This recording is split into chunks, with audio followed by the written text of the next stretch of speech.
I forgot Solastra. Hi, Solastra. You're made up entirely. You are number 14th on this list. You're last. Oh, shiz. Okay. Going back and redoing the whole video would be really annoying. So I'm gonna probably just cut this part out and shove her at the very start of the video. Oopsie poopsie. Yeah, you're dead last. You're a CA made up character. You're just a Bretonian lady that is sad she died. And you're a ghost. I'm sorry, even Gorst is more powerful than you. Solastra, I'm sorry. You are last. You are not very good. Alright. Next up on our list is the Undead. Now we have lumped together the Vampire Counts, the Vampire Coast, and the Tomb Kings. Find their most powerful lords in the lore with their lore strength, not necessarily their in-game strength. We have 13 people, very ominous number to go with the Undead. And let's get started. Number 13, we have Helman Gorst. Defeated by a random witch hunter in a story, Sigmar's Blood, where Volkmar was teaming up with a witch hunter to kill Gorst, and the witch hunter kills him, so I don't know. He's got his brothers who pull his corpse cart, even though they look like random zombies, they're his brothers. In the game, he has a Mortis Engine draining effect, but in the lore, he doesn't. The Claw of Nagash does. So he's just kind of a corpse cart necromancer caster who's a piss-poor duelist and not that scary. He's just Mannfred's little henchman. He's pretty pathetic. So, number 13 on this list, not scary. Number 12 is our boy Khatep. One of the Grand Hierophants of the Tomb Kings, one of their mages. I believe he was still alive when Nagash killed all of the Tomb Kings. And I think, yeah, he was. Okay, because he's a Lich Priest, so he's actually not dead at all. The Lich Priests have just, like, insanely extended their lifespan through various rituals and whatnot, but they look all desiccated and terrible. And the actual Tomb Kings died and wanted to be resurrected as perfect. So they allowed themselves to die, and the Lich Priests can live on as, like, horrible mummies to try and figure out the secret to immortality and then resurrect Settra and the others. But then Nagash came in, resurrected everybody all messed up, and then the Tomb Kings had to fight each other for a while. And then Settra ends up banning Khatep from Nehekhara until he can find out the secrets he was supposed to find out a long time ago. So, Khatep, a loyal servant of Settra, getting punished nonetheless, forced to roam the lands. I mean, he's an undead, so he's pretty strong compared to, like, normal people, but compared to other undead lords, Khatep is pretty whatever. I think most other lords of the Tomb Kings, Vampire Coast, and Vampire Counts could take him. Heinrich Kemmler is up next at number 11. He is very close to tied with number 10. I could see an argument for either, but Kemmler is a specific specialist among the undead. He is a necromancer who specializes in raising vast amounts of zombies and skeletons. He can control a larger army than even Arkhan the Black. Arkhan recruits his help in the end times because he needs a big army to go fight Bretonia. So he gets Kemmler, who can control an insane amount of skeletons and zombies. But outside of that, he's actually a pretty weak caster.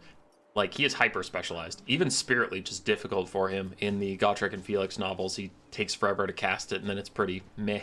And Gotrek just powers through it, so yeah, Kemmler is hyper-specific, would just summon a lot of things.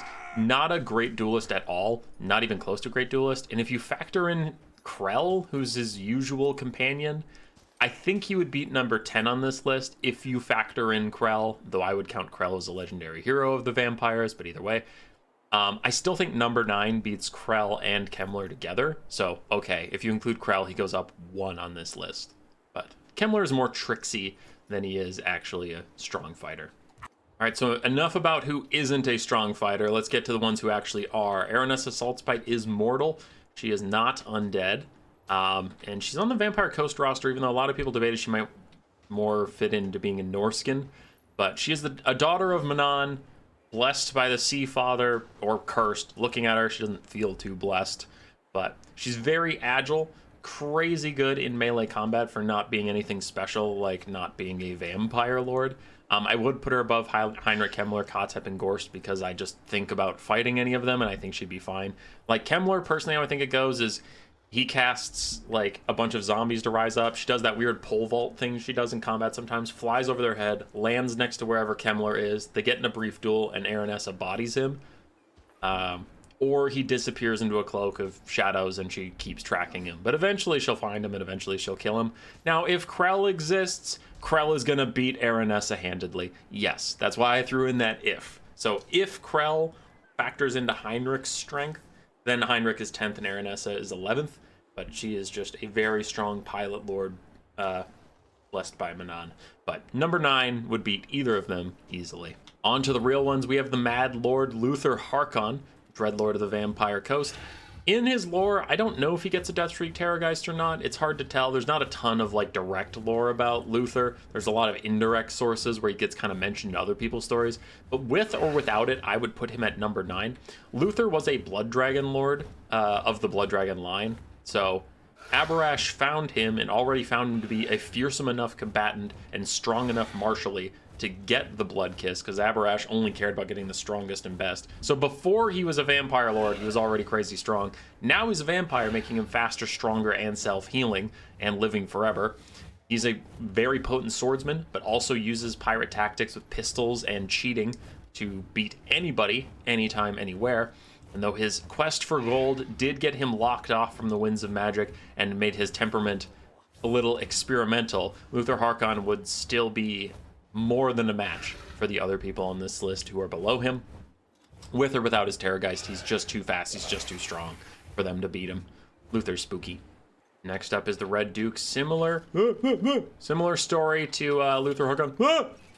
But I don't count his Dragon Mount because his Dragon Mount isn't named and I don't see him use it in the lore. In the lore, he uses his Warhorse. So, the Red Duke was a Bretonnian lord in life named El Sif. He fought in the Crusades against Araby and he was an undefeated general in combat. He had to be betrayed by his own staff who wanted his power. They betrayed him, poisoned him, and left him for dead in the middle of the desert. Abarash, that vampire mentioned with Luthor Harkon, came along and said, "You're a really good fighter. I like you." And against his will, the Red Duke was turned into a vampire so that he might continue to fight.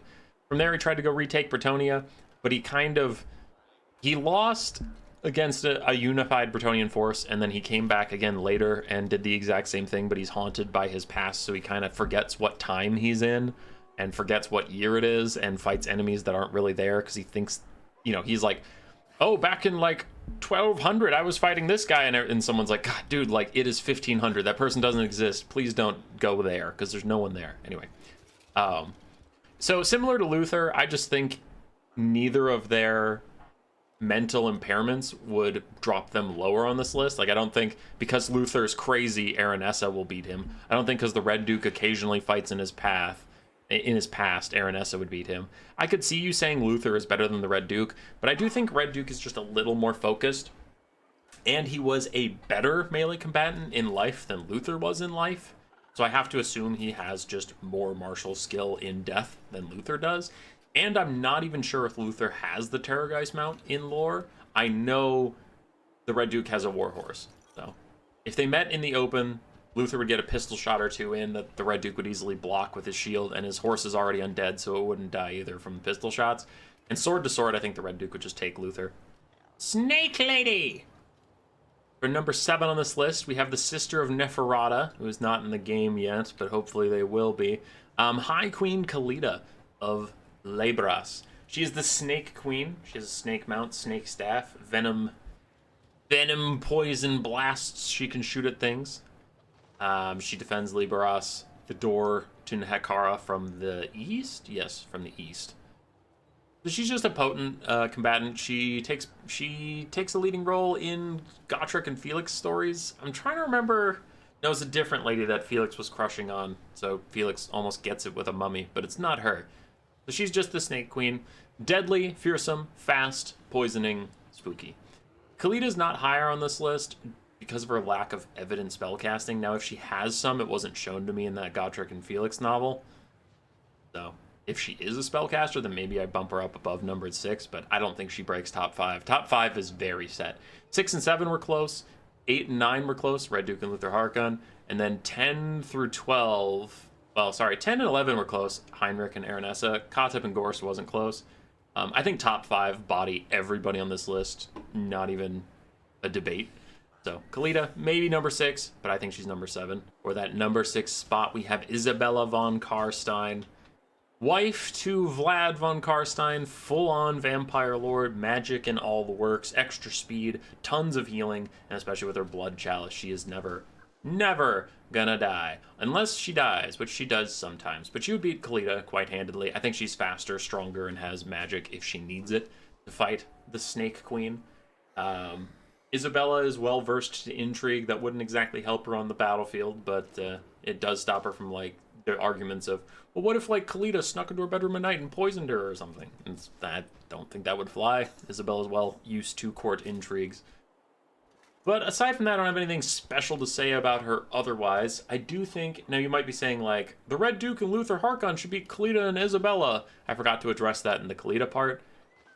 The Red Duke and Luthor are held back by their mental impairments by a lot. Like, Luthor in the middle of the fights kind of has an Azhag thing, you know, where Azhag and Nagash will fight for control of Azhag's body occasionally and distract them. Luthor and the Red Duke have similar things. And I think Isabella would be deft enough, quick enough, and strong enough to take advantage of those moments of weakness where, like, the Red Duke gets confused and he's like, Mildred? No. Isabella? No. Ellen DeGeneres. And, like, when he's trying to figure out who he's fighting and trying to remember what timeline he's in, Isabella will just slip into his guard and, like, knife him through the chest. Whisper sweet nothings in his ear as he collapses. Like, I could definitely see that happening. So, Red Duke and Luthor are better technical combatants when they're fully functioning, but that time is long since past. Number 5 on this list is Chief Dork and Mega Asshole Mannfred Von Carstein himself. Usually he is on foot. I'm sure he can summon a zombie dragon, but I haven't seen it too much in the lore, so I'm factoring in just foot Mannfred. Mannfred defeated Vlad, you might be saying, so he should be above Vlad. A thief stole Vlad's ring, and then Vlad got killed by an Imperial. I think the Grand Theologist at the time. So no, Mannfred didn't do anything. Mannfred is just the constant loser in the lore. He's always bad enough and scary enough to be the main bad guy, but he just, like, never wins, ever. He succeeds in resurrecting Nagash in the end times, only for Nagash to immediately betray him and body him, because Nagash knew Mannfred was actually trying to steal his power, not resurrect him entirely. Mannfred's just a jobber. He's better than the other people on this list. He's a better combatant and a better caster than Isabella ever will be. He is Vlad's protege and whatnot, but aside from that, like, Luthor and the Red Duke would still body him, even with his magic, if they were fully functioning. So it's only due to their corrupted mental states that Mannfred even stands a chance. So he's number 5 on this list, though he is significantly ahead of Isabella in my eyes. All right, minor distraction because the lady next to him I forgot was even existing, so I didn't put her on the list, so I had to do some editing shenanigans for that. But at our true number 4, we have Count Noctilus. Von Carstein lord, so of Vlad's ilk, because I can't get him far enough away from Solastra. There we go. Heroic enough pose. Noctilus is a Von Carstein lord. Very strong magic caster. Incredibly crafty. Still strong in melee combat just due to general training and being a vampire and his incredibly strong armor. So, Noctilus is solid. He beats out Mannfred by being a better combatant than Mannfred.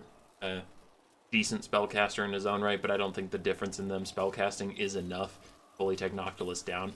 The true pirate lord of the seas, as much as Luthor Harkon wants to claim that, Luthor's too crazy to have the focus to rule the Dread Fleet like Count Noctilus does. Count Noctilus comes in at number 4 on this list, and he is the most powerful of the vampire coast lords, so we will be making it to our top lords of all factions list for the vampire coast. At number 3, we have Nagash's left and right hands. It is Arkhan the Black, a gambler in life that Nagash refused to let go in death, so he is the Lich that follows Nagash around wherever he goes, and when Nagash is dead, it's Arkhan's job to resurrect him somehow. Arkhan is a faithful servant and a very strong mixed lore of magics caster. He is just a death caster in the Warhammer games, but he does use vampire spells in the actual books. So he is a Tomb King type character, though he is the bad guy, and Settra does not acknowledge him, and in fact frequently wants to hunt him down. Arkhan roams the lands trying to bring back Nagash. He is a solid duelist, worse than Noctilus, but better than Mannfred. But when he actually meets up with Mannfred, Arkhan is just overpowered. like, all the spells Mannfred will throw at him, he just tanks them all, and occasionally swings one back at Mannfred, but it doesn't do much, and eventually Mannfred just gets tired, and Arkhan's still standing there like, you good?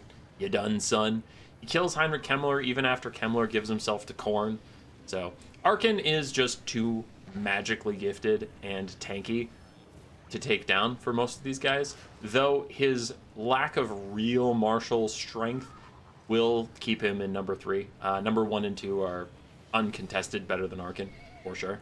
So, Arkhan, 3, respectable, but not quite high enough to break top 2. Might take some heat for this because he is certainly very popular, but number 2 on our list will be Settra the Imperishable. On his Chariot of the Gods, it is one of the most blessed artifacts in all of Nehekhara. Settra is very scary. He has gone as far north as the Norskins to track down lost Kemmrian artifacts that they stole from him. He killed all of them and brought those artifacts back home. Settra is the King of Kings, rules the Tomb Kings, and yeah, he's defeated all the Tomb Kings across time, because when all Tomb Kings got resurrected, Settra had to go around and beat them one by one to get them to fall into line. Settra is very scary. In a non-canon story, he beats Kolek Suneater in the end times, but that's non-canon, so I only kind of half factor it. He is very, very, very scary. A super potent duelist fighter with several magical artifacts from all of Nehekhara pooled into his arsenal. The only thing is he is actually not a very good caster at all. He admits that. He can cast spells, just not very well. So he gets this far on almost just martial prowess in the Chariot of the Gods. But it keeps him out of number 1. He is the most powerful Tomb King Lord. Number 1, we have Vlad Von Carstein, the most powerful undead lord that is currently in Total War Warhammer as a playable character. Vlad is very scary. Back in his own time, he almost took over the entire empire until Mannfred betrayed him, took away his Von Carstein ring, and allowed him to die to the Grand Theogonist at the time. The Von Carstein ring is what keeps resurrecting Vlad whenever he takes mortal damage. He'll just come back a couple minutes later because the ring is on his finger. So you have to take it off if you're going to kill Vlad.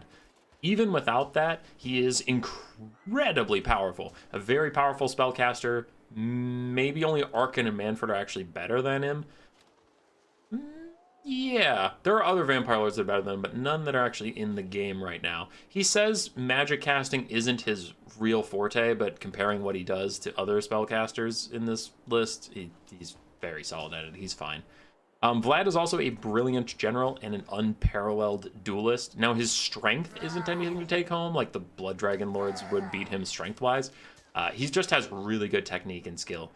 In the end times, he shows up, and the guy, there's a Nurgle cursed vampire, Blood Dragon vampire lord that kills Karl Franz. Well, beats him, but then he somehow doesn't die. Anyway, that doesn't matter. Vlad goes up to that on a cloud. Again, doesn't matter. But he beats that lord and steals his dragon and then flies out of the heavens alone. So he already beat a Blood Dragon Lord that was already blessed by Nurgle, too. So Vlad's very scary. He almost beats the Glotkin by himself, but then he gets really overconfident for no reason and licks Nurgle blood off of his sword and then poisons himself and dies.